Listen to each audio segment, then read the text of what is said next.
The MCC Loop Update.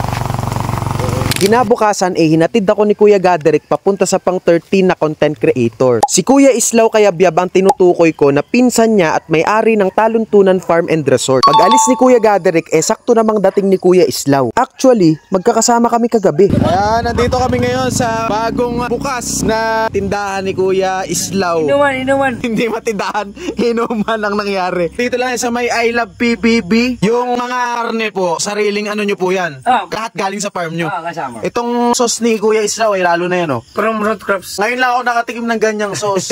Parang ano po parang may gatas na creamy ba siya? Walang MSG, walang monosodium. Ano po yan? Root crops? From root crops pa rin yan. Ngayon lang ako nakakita ng ganyang sauce sa mga ihawan. Karamihan kasi MSG yung nagdadala. Walang MSG, walang preservative, natural lahat, pero tara, the best. Made by Kuya Islaw yan. Dito lang yan sa may I Love PBB sa mga gusto ng solid na food trip na healthy pa din. Kuya Islaw? Kasi organic lahat. Yung mga inihaw, yung sauce lahat. Pati yung suka po, tubayan The best Opening kasi ngayon kaya tinetesting natin yung mga Bukas opening ulit. Bukas opening ulit. Araw-araw opening. Araw-araw opening.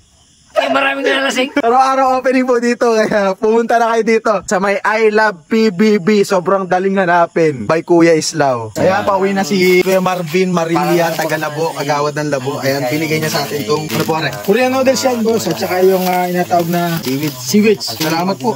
Bigay pa sa akin ng boss ko yan. Bagong natin kasama sa Marinduque Vloggers Exhibition Game. Salamat. Maraming salamat sa pag-invite. Ingat po, pag-uwi. Salamat. Isang bomba munang malupit dyan. Para sa pelikulang ni Robin Padilla. Kapil mo na kami. Sige po, ingat!